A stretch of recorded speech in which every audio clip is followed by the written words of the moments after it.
Today on the 1012 podcast, myself, Eric, and Lea are going to talk about the 4 regional Big 12 teams who were eliminated and what's next for them as they prepare for next season. And Texas Tech alum Olivia Rains joins us to discuss the Red Raiders, her time in the transfer portal, and more coming up on the 1012 Softball Show. Ryan Reynolds here from Mint Mobile. I don't know if you knew this, but anyone can get the same premium wireless for $15 a month plan that I've been enjoying. It's not just for celebrities. So do like I did and have one of your assistants switch you to Mint Mobile today.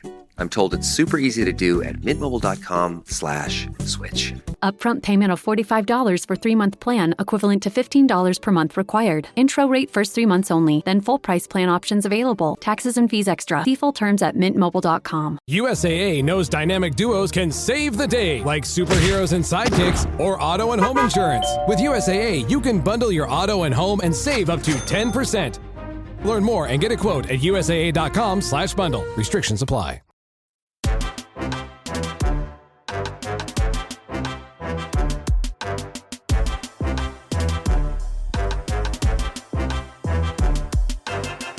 Welcome to the 1012 Softball Show. We are here to talk Big 12 softball. We usually do it on Thursdays during the season, but the last postseason is here, so we are moving it up again because Texas Tech gets underway in Super Regionals on Thursday, so we had to go early talking about the 1012 Softball Show, part of the 1012 Podcast Network.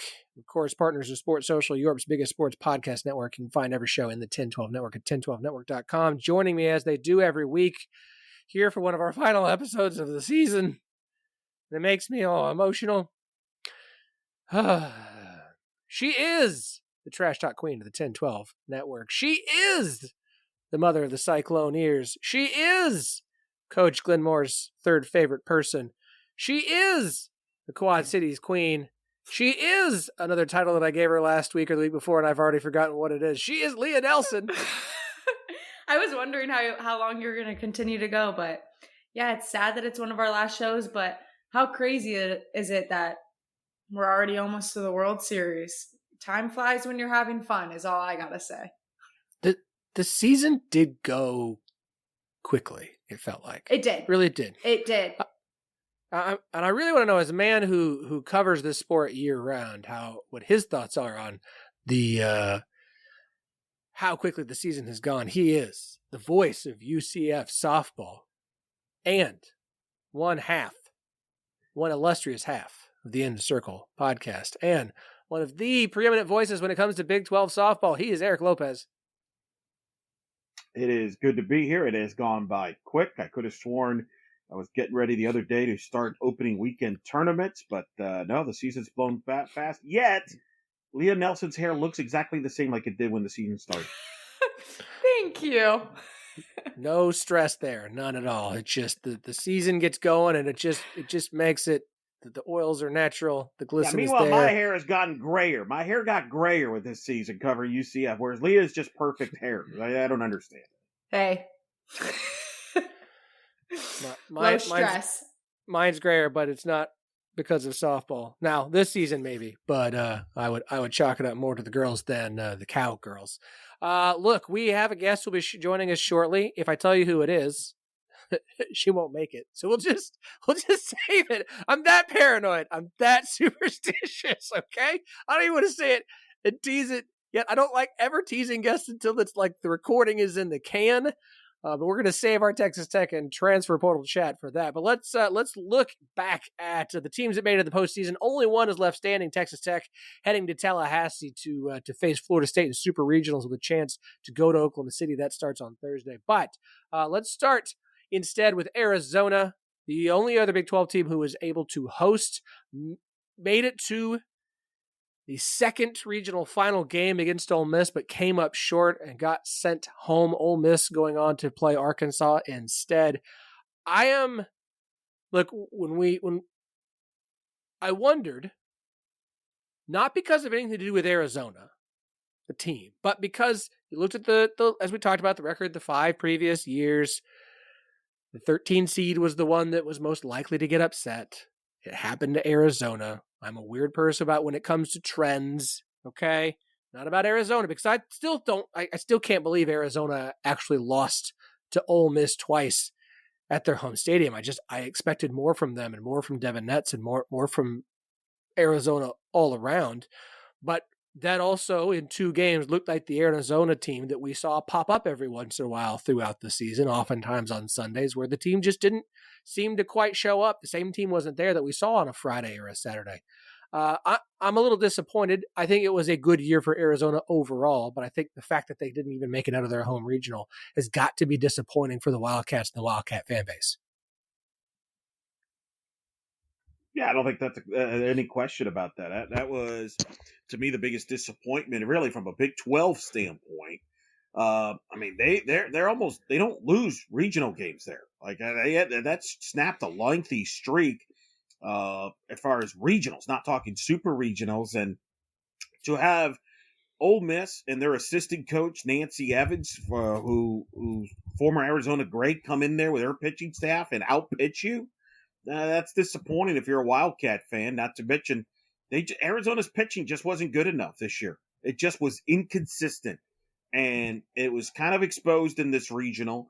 I think back to the Saturday game where they just couldn't get Ole Miss out. They dug themselves holes early, made some pitching moves that I just was shaking my head. Like in Saturday's game, they brought in Swain in relief, and she got rocked, and so the pitching was not good enough, and it put too much pressure on their offense, and they ran into a team in Ole Miss that had enough arms to contain the Arizona offense, not shut them down, but contain them enough and win that regional. So, yeah, tough one to swallow for Arizona. I think I kind of underestimated Ole Miss's ability because this is going to sound so horrible, but I kind of went to bed thinking I was going to wake up and Arizona was going to the Super Regional, and I was shocked when I saw Ole Miss.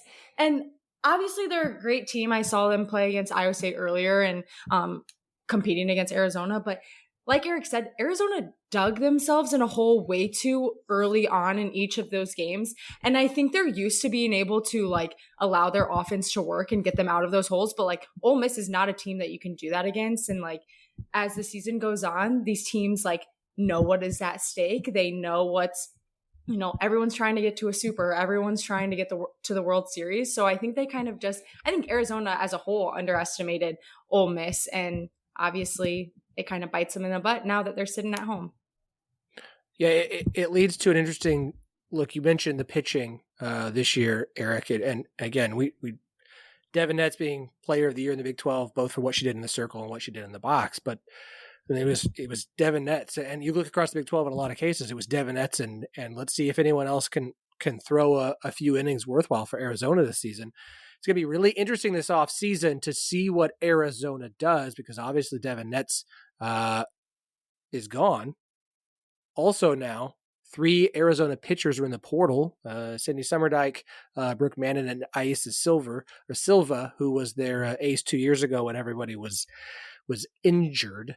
Only 2 returners for next year, Ryan Maddox and Sarah Wright. So it's going to be really interesting to see what Arizona does as far as pitching. If they go portaling, see if they can't find an arm or two, or if it's about development and bringing players there to have on the roster up who maybe haven't played as much, or freshmen coming in. So it'll be interesting to see from Arizona. That seems like, to me, the biggest thing for Arizona moving into next year is who's going to be the ace? Like what arm are they going to bring in there to lead that pitching staff? Well, I think that's the number one question, and they're going to be young. I mean, Nets was a big bat they're going to lose, so they're going to be very young in the circle in particular, unless they're very, depending on what happens with the portal. Obviously, that's ongoing, but yeah, it was weird about it is I thought Stoddard was actually pitching the best against Ole Miss, and I thought they should have gone with her in Game 7, and they didn't. They kind of went to Nets, which I get, but like I thought they could have used Stoddard more. Maybe that could have made a difference, but that's one for them to think about, and just a tough end for them this season. They talked about all that depth and health in the arms, but it just wasn't good enough.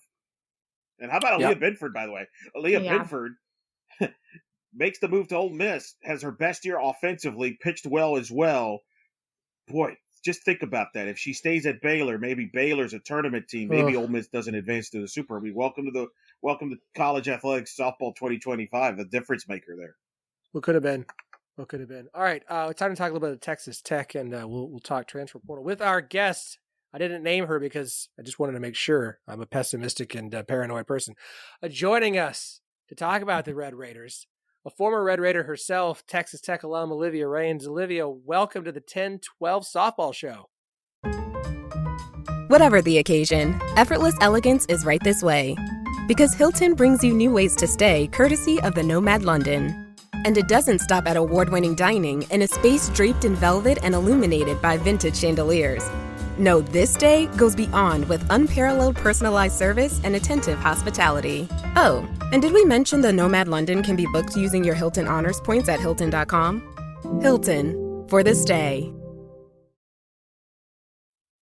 Thank you. Thank you guys so much for having me. I apologize. I am in my car. I give lessons and it ran a little long as usual. So, but no, I am so happy to be here. And just thank you guys so much for having me on. Any excuse I get to talk about Texas Tech, I will. Well, look, any chance we have to have someone on who understands Texas Tech, and obviously it's a very different Texas Tech this year than when you were there. Coaching change again, very different roster because of how many players left or came into the portal. But I'm sure you still have plenty of connections to Lubbock, and I'm sure you've enjoyed watching a historic season for Texas Tech softball. I think at this point one could make the claim, now that they've made their first super regional, arguably the best season for Texas Tech that is not yet done. They got 3 games potentially against Florida State this weekend. See if they can get to Oklahoma City. What are your thoughts on this Texas Tech team this year? Having, I'm sure, watched every minute of every game. Yeah, so I think this Texas Tech team is one of the best to ever come through. Especially, in my years, this is the level of success that we were working towards, and I'm so glad that this team has been able to find it. But I mean, definitely for me as an alum now, very emotional. I have been the past couple weeks. Anytime, I've been watching every minute of every game. So very emotional for me. But I mean, as far as this overall team goes, they have, I know just from the Lubbock community, they have made everybody so incredibly proud. And just, there's a lot of time and effort, blood, sweat, and tears that went into this year's program, and setting up this year's program, and a lot of conversations. I remember one of my good friends is a GA there, and she was telling me, she's like, it was crazy. On the first day, they were talking about a national championship. Like, that's what they were saying the very first day. That was in conversation on day one. And so it's really, really cool to see that. And then beyond, basically on the road to the Women's College World Series, like they're still doing the thing. So it's really cool. Olivia, I want to ask this question. Obviously, they've got Nyesha Kennedy, who's been to Oklahoma City before. You were you were at OU before you transferred to Texas Tech. You've won a national championship. You've seen what it takes to make it all that way. You've watched this Texas Tech team all season. I know it's hard to take your fandom aside as an alum, but how far do you actually think this Texas Tech team could go this season? I think if they get past Florida State, I think that they have a really good shot. I think there is a reason that the Texas Tech Florida State Super Regional is one of the most anticipated of this upcoming weekend. I really do, and it's definitely going to be one of the most exciting. You have a veteran Florida State team coming in. You've got some really strong pitching on both sides, and I really do think they have a shot at it. And I think that honestly, I'm kind of sad. I feel like this Florida State matchup should have been a World Series game with just the level of the competitiveness behind it. But honestly, I think if Texas Tech, if we don't see I don't want to say it was like a level of errors. There was some uncharacteristic miscues that happened in that last Mississippi State game. And I think that, if we can keep those to a minimum and not let the moment get too big, I really do think that they have a good shot at it. And that's the one thing that I do think Florida State has over Tech right now, is just those veterans of just being there and being in this moment. And, this is the part where I wish I could go back and I could be like, guys, it's going to be fine. You're going to be fine. They're going to be fine. Well, let me ask you this. What was it like watching that regional and that atmosphere in that home stadium? Describe that as somebody that let's just say you played in those, not in a similar environment? It was so surreal. Number one, I mean, when I was there, we never had the outfield bleachers up like that, and it was so cool. Like, I don't even have another word to describe it. It was so cool. Like, just to see the community of Lubbock come out and really like rally behind this team, and this team has been on the edge for so long and faced so much adversity, just to see like hard work come to fruition and the community support it. That was the emotional part for me, is just being able to see, hey, like, as female athletes at Texas Tech that haven't seen a lot of success in the past, like, thank you guys for coming out here and for, basically acknowledging the fact of like all the hard work and all of the effort that has been put into this. Like, thank you for acknowledging that. That was the coolest part and the most emotional. I was definitely crying. Olivia, not to totally kind of switch gears, but I've been stalking you on Twitter. And I rampage lately. No, I've been on a rampage. No, and I want to kind of hear your thoughts on the transfer portal. I know you've kind of experienced it, and you were giving advice to athletes who are dealing with it. We were kind of talking about this before we started recording, just how many athletes are in it. And it's a little bit different now with NIL, but what is some advice or just thoughts that you have for athletes who are kind of dealing with it now, while, the season's still going?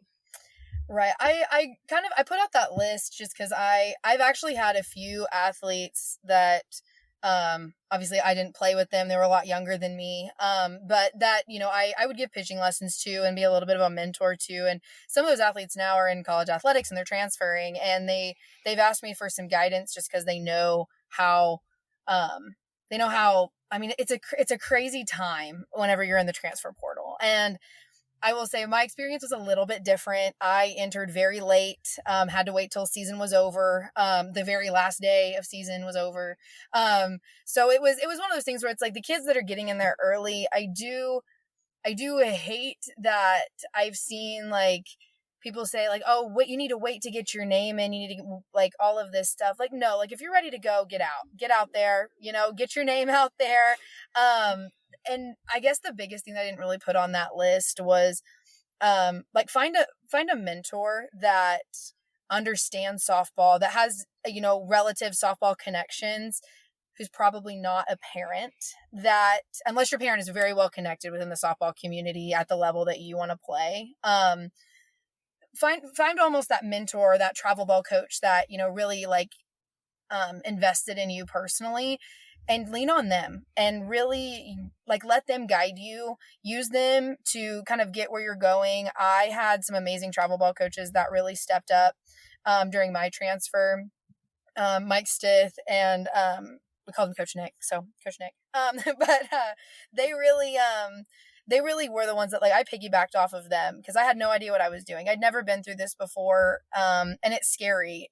And when I say it's scary, it's because you don't have a lot of time. You only have about 4 to 6 weeks, and that's 4 to 6 weeks to pretty much pack up your life and move probably across the country if that opportunity arises, right? And so I say my biggest piece of advice is just to go where you're supported and go where you're wanted. Go find out.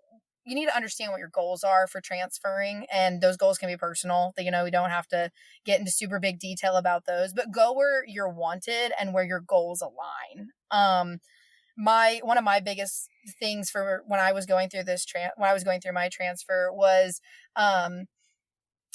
support from the coaching staff, and I was dealing with some, mental health things along the way. And that was an area that I felt like I wasn't getting a lot of that support. And so it's actually why I ended up at Texas Tech, because really they show that they wanted me by what they were saying and by what they were, when I went on my visit, what they were showing me. And they were showing me the level of, they knew I cared about academics. So we did a big tour of academics. They knew that I wanted a career in law. So we went by the law school. Like it was those type of things. And on the mental health side, like we met with a counselor while we were there just to kind of talk through some things. And it was just really cool. And so when I say like invest your time and energy in a program that's also going to invest its time and energy with you. I probably talked way too much on that. No, No. I loved that. I think so often we get caught up in stats and numbers, and it's nice to kind of take a layer back and talk about that mental health side. And obviously transfer portal is huge right now. So I appreciate you kind of opening up, and I'm glad that you ended up at Texas Tech. Thank you. Thank you. I will say, and I will tell this to anybody, it was the best decision I've ever made. And that was also another one of my goals when I was transferring, is I didn't want to end up in a very similar situation that I was in. I wanted to play at that point. I'd won a championship. I mean, I wanted to play, and I wanted to go somewhere where I knew that my academic and my post softball career would be supported as well. And now being out of that and being in my post softball career, I can 100% say I made the right decision, for sure. Olivia, I want to say thank you that you share your experience, because I don't think we get enough conversation about the transfer portal from players in it, because it's most of the things we hear about the transfer portal from people outside of it who, it's ruining sports. It's making me unhappy. It's all just kids who are greedy. It's kids who just want more playing time. Or it's having to have the only argument most of the time we can come up with to calm fans down is, well, they may have been run off by a coach who is taking advantage of the fact that they can run players away. And it's so much more complicated and complex than that. And yes, I think there are plenty of players who are making a bad decision for them, but that is their decision to make. And the fact that they have the freedom to do so is what's most important, because look, freedoms are going to lead to people making mistakes. That's okay. Right. That's okay. Like that, we all have to be allowed to do those things. And so to hear someone who's gone through the process and had a positive experience is good. It's good for us to be able to hear about, because it's just, it has to be more of a norm. Because I don't know how many people I talk with in the Softball 365 Discord or on Twitter, or fans who email and stuff, and I'm just, or who are, what does this mean? Is the head coach losing the program? And you're like, it's 3 players who transferred out. Like, it's okay. All right, well, we lost half the team. Yeah, well, they may all have sucked, or it may have been a bad experience, or it may have been that they were like, there's so many different reasons for players to transfer and to make these choice to leave and go somewhere else, that like pigeonholing it into one or two things is it's a narrative we have got to get past, because I'm so tired of talking about it from that perspective, as opposed to like, hey y'all, it's fine, because you can't get mad about the players who leave and then be thrilled for the players who commit. Like the weird, like, yay for transfer who came to our school, boo for transfer who left. That doesn't make any sense, y'all. You can't. I don't know. Right. And that's the thing, like that's the biggest thing. And I've never really shared my full story, and I don't know if I ever will, but I mean, I think that transferring is very overlooked as such a very personal decision. Like, it really is. And it's, and especially I think for some, it's probably a little bit different now, but for me and for my class, I mean, I committed when I was 14 years old. So all I grew up knowing was OU softball. That's all I knew. And that's all that I was all in on that. And so don't get me wrong, like it was the best decision of my life for me to transfer, but I was definitely called crazy. It was like, why are you leaving? Why would you leave? What would you? So, I mean, it's number one, it takes a lot of confidence, but it's also a very personal decision of, it doesn't matter if you're leaving for money, education, playing time, a better experience. Like, it doesn't matter at the end of the day. And I think people tend to forget that these are real humans playing a sport. And we're not robots. We're not numbers. We're not stats. It's much more than that. And I think we've also, as a collective softball community, have got to stop searching for those reasons why why did they transfer? Why? Like, don't get me wrong. I love the drama just as much as the next person. I love all the tea. I love it. I want to know all of it. But on the same token, it's like, these are such personal decisions that these athletes are making, and good, bad, and different, right? For their future, that's up to them, and they have the ability to do that. But I do think that,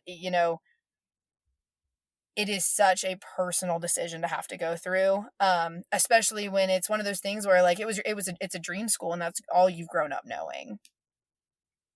Yeah, that's again, I appreciate you sharing your story, or as much of it as you want. I think we need more of them, because I think we just need to be able to have a better perspective on how this all works.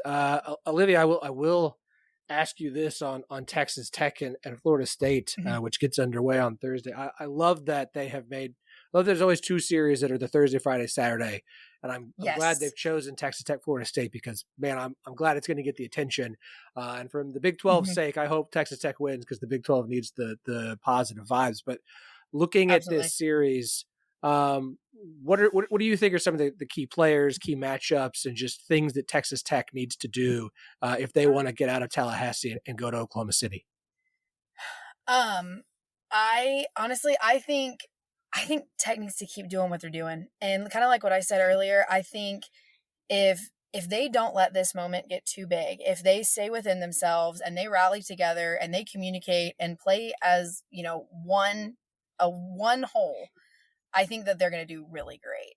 I think where Florida State has a little bit of an edge on them is those veteran players, those people who have been there before. And I don't know, because it's one of those things like, obviously Nigeri is doing phenomenal this year. She's doing phenomenal. And honestly, the defense behind her is doing absolutely insane. Haley Tony, come on. Like, what are we doing? But it was one of, I don't know. I think if they can just keep doing what they're doing, playing defense, keeping up the communication, if a pitcher's in, not just Nigeri, if Chloe and Sam can come in there, if we can just keep loading the strike zone early, attacking early, and defense plays behind them, and we just keep coming up with timely hits, I think we're going to do really well. Really well. I will say one thing against Texas Tech: we've got to stop running into outs. We've got to stop doing that. Base running, we've got to clean that up a little bit. Please don't kill me. Nobody kill me, please. But we've got to clean up base running a little bit. But I think if we can really get past the emotional part of this moment and how realistically how big this moment is for Texas Tech, I think if we can get past that, I think we're going to do really well. And I think that these are going to be really intense, fun games. Well, let me ask you this, Olivia. One of the key stories is going to be Nija's health. The Sunday game, she left the game with a blister issue. She had a blister issue. She pitched through it. Jerry Glasgow says she only could throw 2 pitches. That's all they said in the post game. As somebody who's played and nobody pitched, is there enough time here between Sunday and Thursday to get that resolved, or is this blister issue a concern? I personally, just knowing the type of athlete Nija is, I don't think she's going to let this stop her. I really don't. And I don't think, and honestly, if something happens and it can't be recovered from that quickly, I think Chloe and Sam, they have been such a huge part of this pitching staff. I think that, they'll pick up right where she's left off. And that's the one thing I've been really proud of this team, looking back over this past entire season, is everybody, the whole pitching staff works well together. They feed off of each other and they do well. So that's, I think, it's kind of we kind of, had a joke, but it's kind of the next man up. You've got to be ready for that moment, and you've got to be ready to step up and go at it at any time and kind of pick up where that last person left off. But I really do think, I think we'll be okay with the blister. I hope we'll be okay with the blister, but if not, Chloe and Sam and, I think we've got it. I think we've got a pretty good shot at it still. Have you ever had a blister issue pitching? I've never had a blister issue. I did have a broken nail that happened on a changeup. It was a very intense game. It was versus Iowa State. We were in extra innings of was it extra innings? I want to say we were in extra innings of the Big 12 conference last year. It was a night game, and I was in relief. I came in, and I had absurdly long nails. I should not have done that. But I threw a changeup. Was this the Big 12 tournament game? Yeah, Big 12 tournament game. I was there. Wait, is that what? Okay, I was there. Yeah, that's I threw a changeup, and it was a fabulous changeup, I will say. I go back. I sometimes I'll see clips of it on Twitter, and I'm like, dang, that was really good. But not to toot my own horn, but I threw it, and my nail just ripped off. Whole nail ripped off, and I'm holding my hand, and my trainer comes out. She's like, what's wrong? I'm like, my nail just ripped off. And she was like, well, you're doing really well, so it's time, lock it up. Lock it up. I was like, okay, we're doing it. We're doing it. And we did it. We finished the game. We did well. It's really funny though, in all of the pictures afterwards, if you zoom in on like our team, because we won that game, but if you zoom in on our team pictures, I literally have don't have a nail in half of them. So I've had a blister. Long story, but I haven't had a blister. But that's what I remember that because I was covering that game and I was kind of confused because they what happened? Like we were trying to figure out what happened to you, like something, did you pull something or whatever? And it was a lengthy game, late night. That was the one with Wyckoff with the walk off. Yes. But now I know because I remember that. It was kind of really weird. Like it was like, is she all right? Yeah, no, it was so weird because I was holding my hand and I remember like Coach Snyder was like, she broke a finger. She broke a finger. And I came off and I'm like, no, it's my nail. And that's such a girl thing too. I can tell you the press box was worried about you. They thought it was worse than that.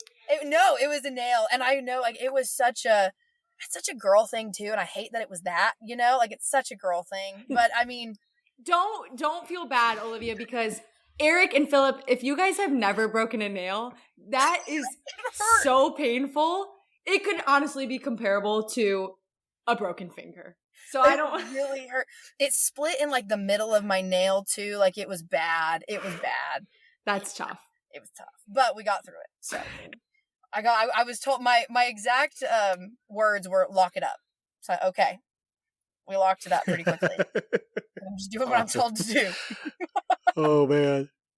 That's this is good. This is fun. Olivia, you have been better than we ever could have dreamed. And we had high expectations to begin with you coming in tonight. So well, thank you guys. You have been fantastic. I see it's getting dark there where you are. We're going to keep going. You are welcome to stick around and talk about the rest of the Big 12. If you need to bounce, you are welcome to do so as well. So I'll leave it up to you. I think I'm going to head out. I just got done with work. So I think I'm going to head out. But thank you guys so much for this opportunity. I had a great time. And like I said, anytime you guys need someone to come on and brag about Texas Tech, I'll do it. Or the transfer portal, anything. Just let me know. Or nails. Or nails. Yes. Okay. Injuries to fit nails. Now you're the expert. Literally. Here.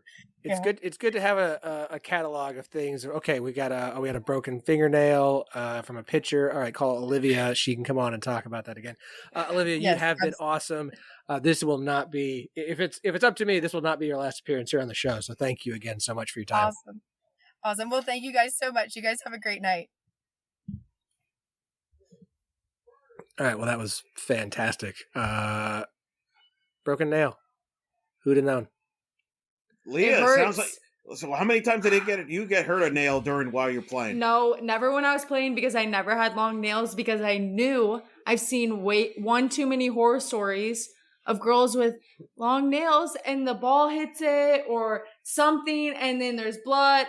Couldn't be me. Could not be me. So.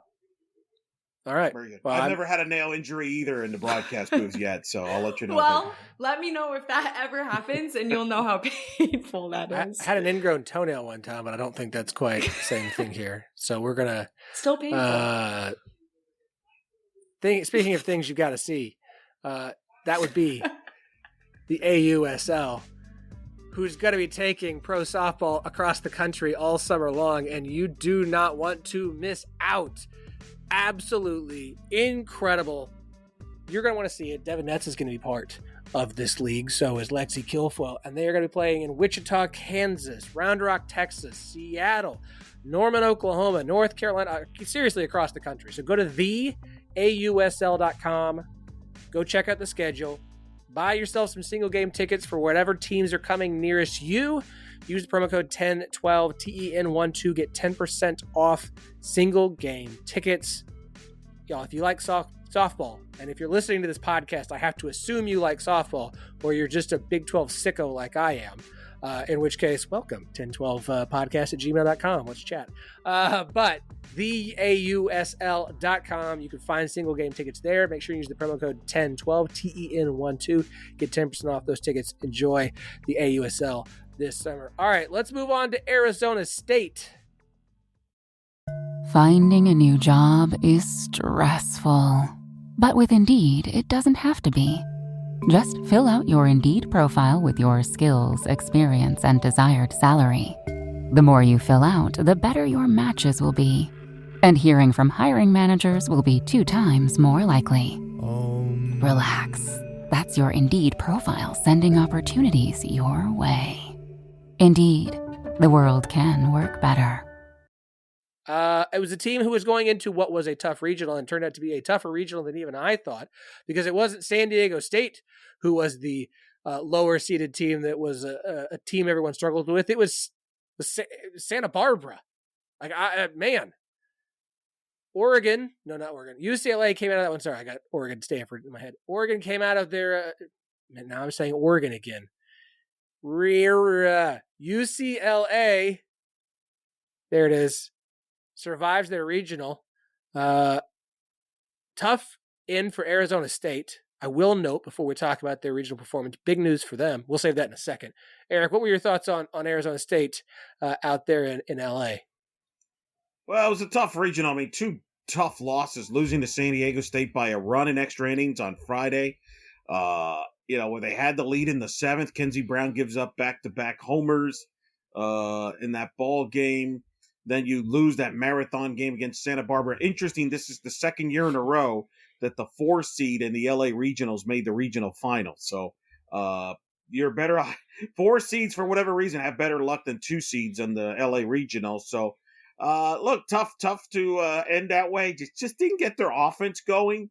And again, the bugaboo is they couldn't get any innings quality-wise outside of Kenzie Brown. In the Santa Barbara game, they started Loopy. She couldn't get out of the first inning. They gave up 3 runs. They had to bring in Kenzie Brown. She went 10 innings, and unfortunately, they dropped the game. But still, a good year for Arizona State just to get back into the regional.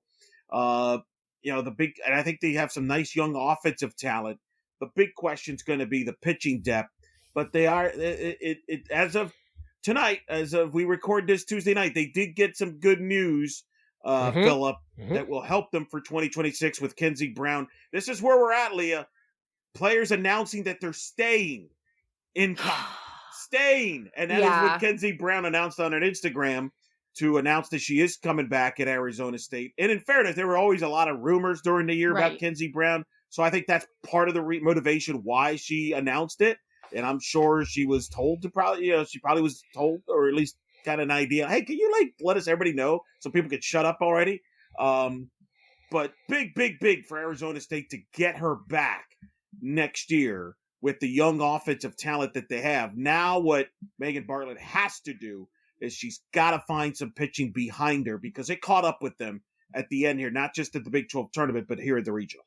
I think we can all agree that we are happy with how Arizona State's, season this year went.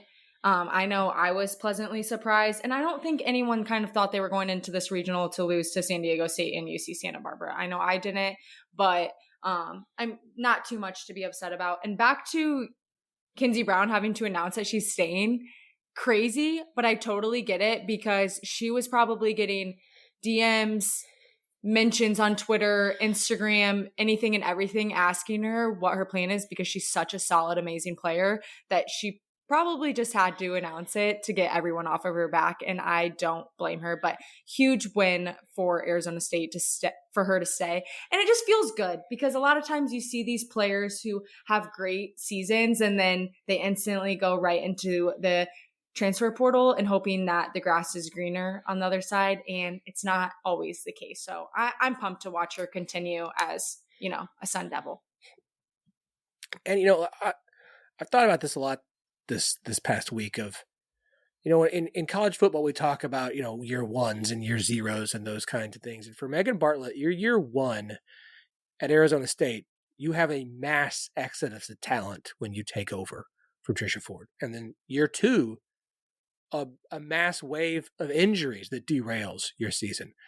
This feels like a real year one for Megan Bartlett, Arizona State, where you have your roster. They are, for the most part, healthy through the season, and you have a successful year where you make it to a regional as an at-large team.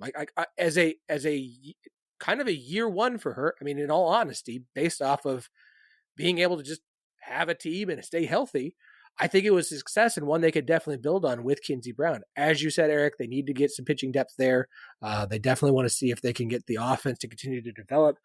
They've got 4 players in the transfer portal as of right now, pitchers Julianne Tipton and Cambry Krieger, and then sophomore infielder Madison Okana and sophomore outfielder Jolie Benson in the portal as well. So just something to keep an eye on as we continue.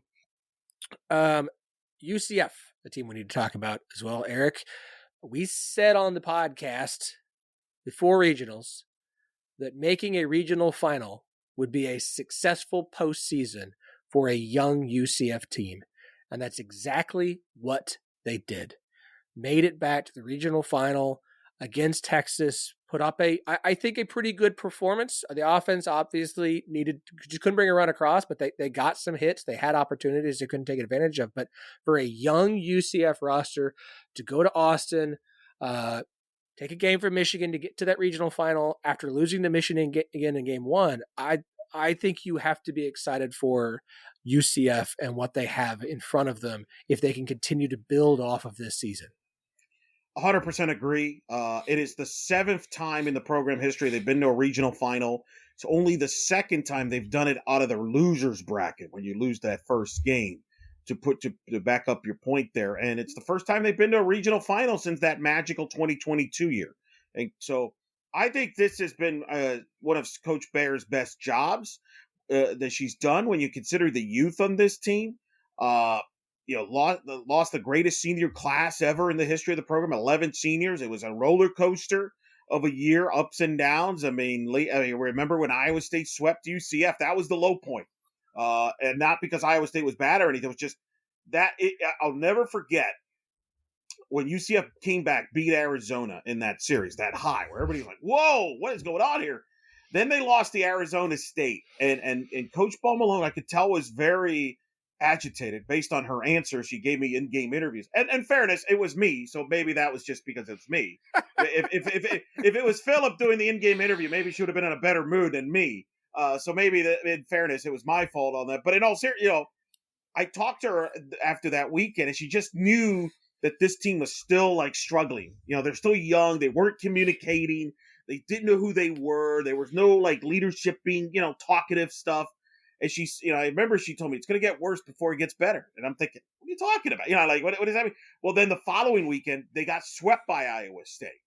And at that point, that was the meeting right there. Because at that point, you're thinking, is the season going south or how do they bounce back? And one of the things to credit to Coach Bo Malone was she obviously, that was alumni weekend, the Iowa State series. And Stephanie Best, who's maybe the greatest hitter in a Hall of Famer at UCF, invited the whole team to go over to her house and just hang out.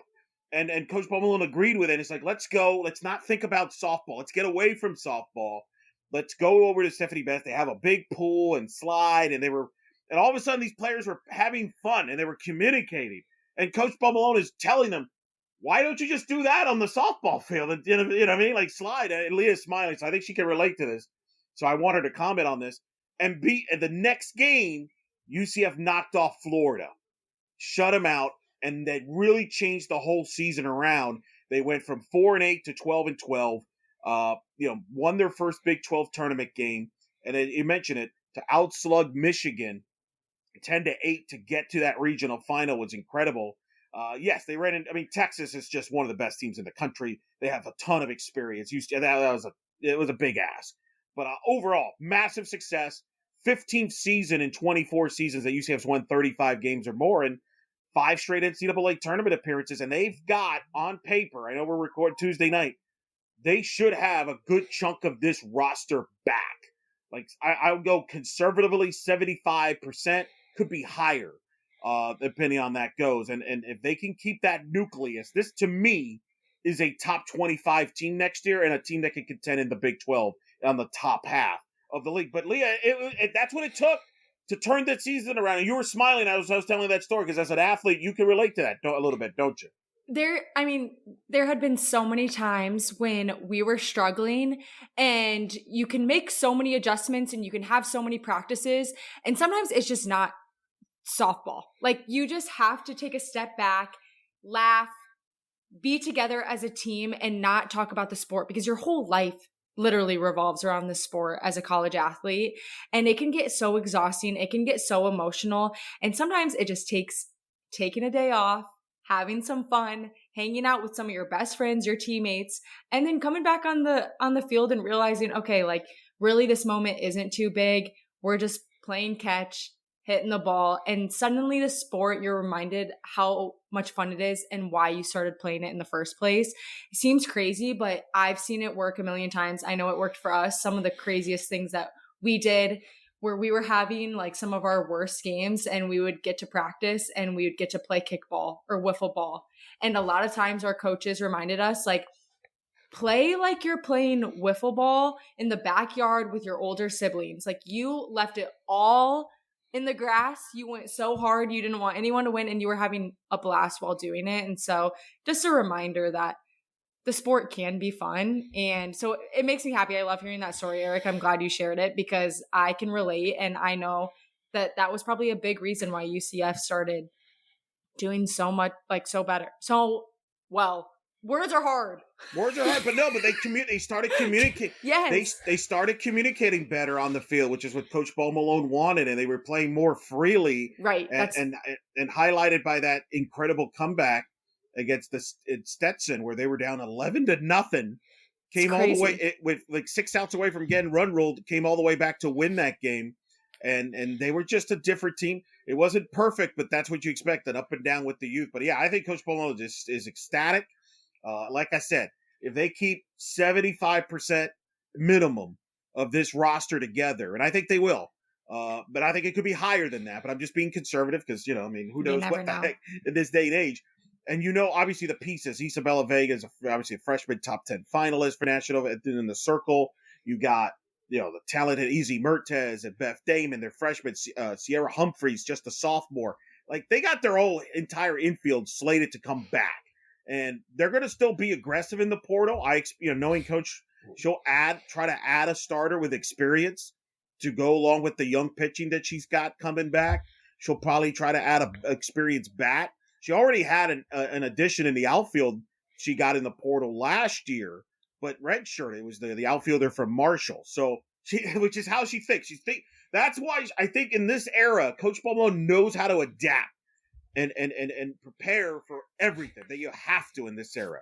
And so I think if you're a Knight fan, the future is very bright about that. I have an article, a column about that writing coming out soon on blackandgoldbanneret.com. So we'll be reading that. And I think the big stink for UCF is, can they get that financial support from the administration? Not that they haven't been supportive, but I mean, in this day and age, you do need financial help there with their facilities, but also obviously with everything else that's going on in college athletics. And I think that's really the only thing that's the piece that they're waiting for. But big year, big success for UCF this year.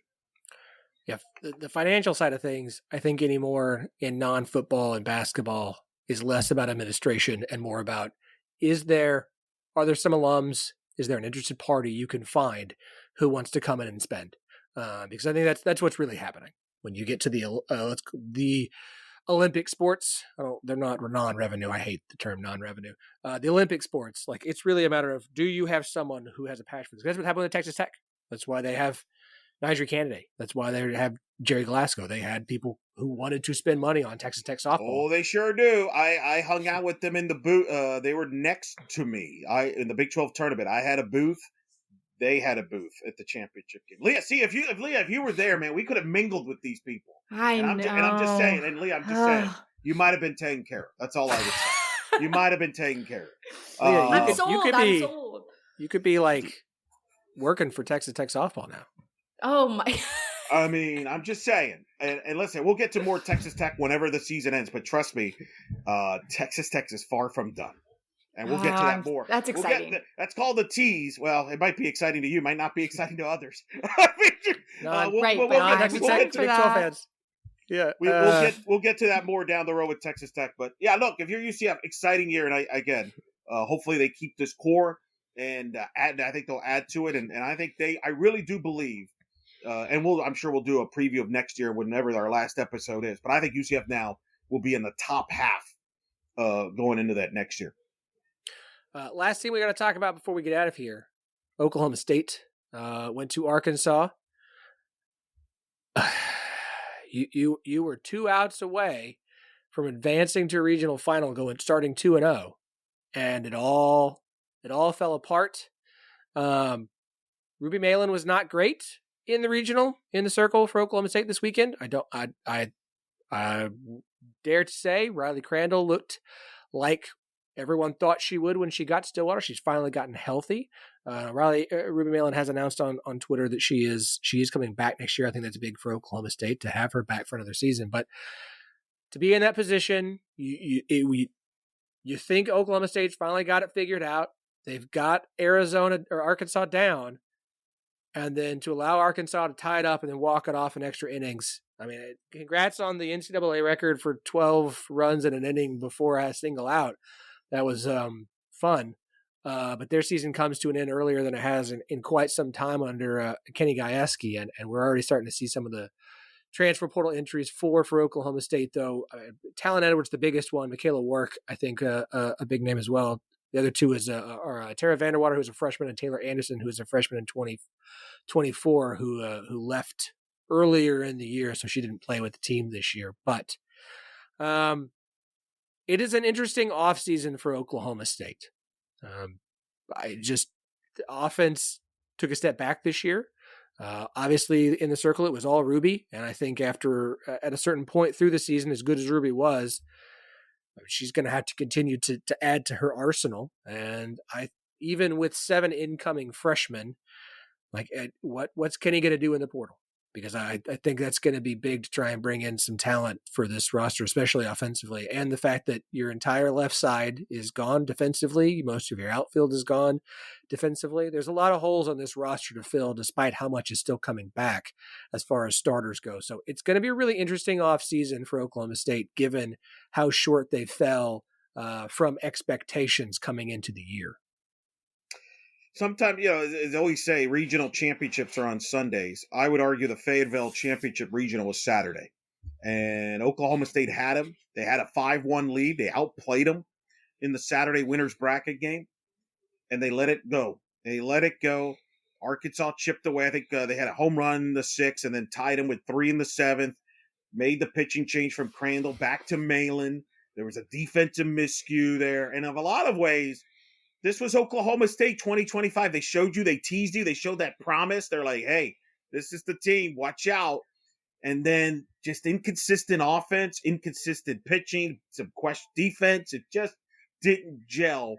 And they lost that game, got walked off in extra innings, and you just knew at that point this was not meant to be. They did destroy Indiana. By the way, the Big 12 took care of the Big 10 in those 2 regionals we have just talked about. So there you go. Keep that in mind. For all you people that think the Big Ten still, next year when we do the committee and somehow the Big Ten gets 100 teams because they know how to manipulate the computers. And then obviously the Sunday had the weather delay and then they got destroyed. I mean, absolutely destroyed. And so now the question is, how do they get fixed? I think Ruby, and like credit to Ruby, I think Ruby took it in the chin, and I think she'll be better for it. What do you get from Riley Crandall next year? Is there promise there? Sources have told me that they're already looking at another pitcher that's in the portal. So who knows? I think they're trying to add some depth. But I think the big question is offensively. Where do you go from here offensively? Now, Carly Godwin had a good regional. Where, does she build on that for next year? Do you write it off as just one of those sophomore slumps? Even though her numbers weren't bad, it's just the power wasn't there like it was in her freshman year. I think those are some questions that they got to address, to your point. And look, this is the first time, I would argue, in the Kenny Gajewski era that they've had some adversity here. It didn't go their way, right? Like the last 5 years, even if there was adversity during the year, they figured it out to get to the World Series. Kenny Gajewski said in the postgame, it was weird to do an end of the year meeting in the outfield versus the Oklahoma City locker room in Oklahoma City. So humbling, and I'm sure he's going to be very reflective on this as he likes to say, grow the lawn, cut the lawn. That's where he does a lot of his thinking there at home. But it is going to be a fascinating offseason, Leah, with the Cowgirls to see what they look like and what they do. I firmly believe that if they would have won that Saturday game, we'd be having a different conversation right now. I think that's kind of.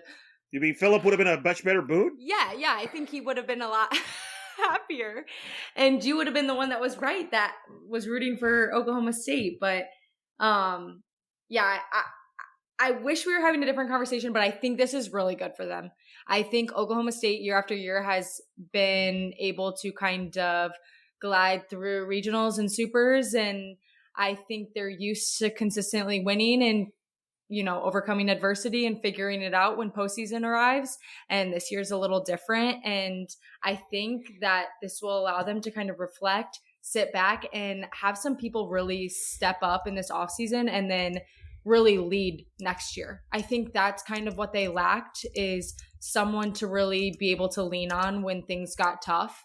I mean, they were able to do that as long as I can remember. There's that Oklahoma State athlete that stands out, that the athletes can just, you know, rely on, and they will always show up and show out. And this year it just felt a little different. And I don't know if the pressure was too much or no one wanted to step up, but I'm hoping that they kind of figure some things out in the offseason, which I know they will. And they'll probably come back next year stronger than ever. So I just look, he's batted 1,000 in the portal. Right. Gajewski has until this year. It just didn't pan out. It was bound to happen. Yeah, like you're not gonna, you know, you're gonna have some misses. And Crandall's injury was bad. Cutts had a great start and then kind of disappeared from a pitching standpoint. And the bats outside of Rosie Davis and Tia Warsop just weren't reliable enough. And I think the offense is really where you're gonna have to ask some serious questions for Oklahoma State, because I mean, it had been improving, and it's I'll say the players that have entered the portal have seen their batting average drop each of the last 2 seasons from when they started. They're just gonna have to look at the offense and figure out what to do there. And I don't have the answer to that. It will be interesting to see what Kenny decides to do. I think it's a very interesting offseason. It feels like every offseason in the last few years for Oklahoma State's been interesting.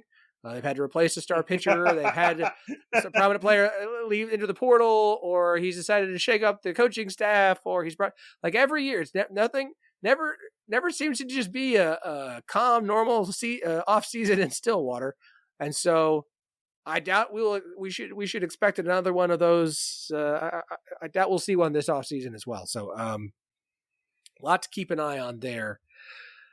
Well, he's got to self-reflect too. Think about, the start of the year, he decided to give the third base job to Coach Bergeron, and he moved to first base. Then he was in the dugout and he just didn't feel comfortable. And then he went back to third base. It just never felt comfortable. He just never seemed at ease at any point.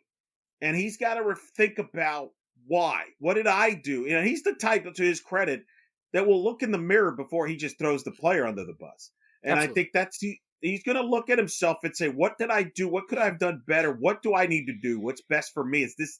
And I think he's going to take a hard look. And I think what went wrong, because here's the thing.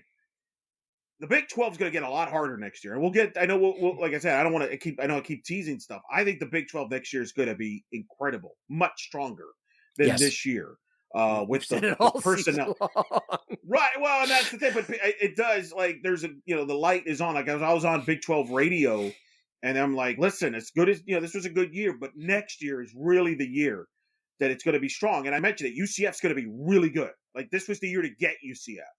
Texas Tech, I think, is going to be better. We'll get to them down the road in a future episode. Arizona State keeping Kenzie Brown is big. BYU is always going to be solid. Iowa State, hopefully, will keep the majority of this roster, and they will be. So my point is, it ain't going to be easy for Oklahoma State to just walk in here. They're not going to be able to just dominate the Big 12, and it is important for them to take care of some things during the season, because as you found out this year, if you don't host, you got sent to Fayetteville, and that wasn't pleasant. And the problem now is, if you're an Oklahoma State person, odds are, if you do not host, you are at risk of being sent to 3 places, depending on how good they are. Arkansas, Nebraska, remember Jordy Ball is a senior next year, and that other school in Oklahoma, in Norman. Yeah, don't want that. No, and so that's the point. This team took advantage of hosting regionals, but you see how hard it is on the road. So it's going to be interesting to see how this roster looks, and maybe and he has said he likes this core. Like, he claims there's not going to be a lot of changes just because he likes the core and he likes the young freshmen they're coming in. We'll see if that's true. I think you and we all know him better than that. I think he will add some pieces in the portal, but he's got to get the right chemistry there, and they've got to be, in sync. This team never felt like they were in sync on the same page like previous teams before. Yeah, you get 25 is the roster limit. If my math was correct based off 7 incoming freshmen, and I think we're down to 14 returners with the Vandewater news based off what the roster showed, that they've got some spots. They've got some open spots that they can fill from the transfer portal. I tell you, he will make headlines because he'll probably do tours and people are going to put a mic under him, and he can't help himself. He just does not hide his feelings. I'm going to be fascinated what he says probably at some point in the fall, or maybe, Phillip, if you get him before then, or I definitely will get him before next year. I can't. That's going to be one of the more anticipated interviews because I'm going to be fascinated what goes through his mind here over the next few months. Usually when the season's over, the softball show is done. I think we're going to do a little bit more off season this year. We'll see. We'll see how much. But Lea, are you going to announce that you're coming back? Are you coming back? Can you just announce it on Instagram that you're coming back? That I'm coming back to the 1012 network? Yeah. Write a big statement, I'll have to make a little graphic. Got to get an action shot. Yeah. Post it on TikTok. Yep. For her world famous TikTok back, account. Baby. That's what it would say. It's just going to be a shot of her hair. Rightfully so. So. Thank you, there guys. We go. You're welcome. All right, this has been fun. We will be back next week. I can tell you that because Tex and Supers, so we're going to have to talk about them. And since we've had an opportunity here to kind of review the 4 other postseason teams, we need to talk about some of the teams who did not make the postseason and start projecting ahead, as Eric has teased time and time again through this episode. So we will be back next week for sure. So y'all enjoy your week. Enjoy the Super Regionals this weekend. Wreck 'em, Texas Tech. And we'll talk to y'all later.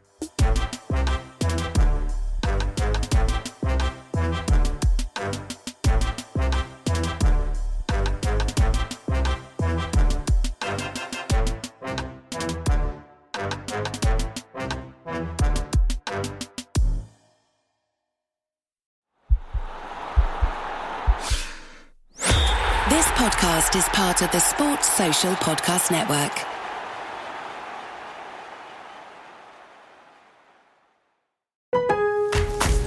Kick off summer with Memorial Day savings at Lowe's. Right now, get 5 Scott's Naturescapes 1.5 cubic foot mulch bags for just $10. Plus, get up to 40% off select major appliances and save an extra $50 on every $500 you spend on select major appliances $396 or more. Lowe's, we help, you save. Valid through 5/28. Mulch offer excludes Alaska and Hawaii. Selection varies by location. While supplies last. See Lowe's.com for more details.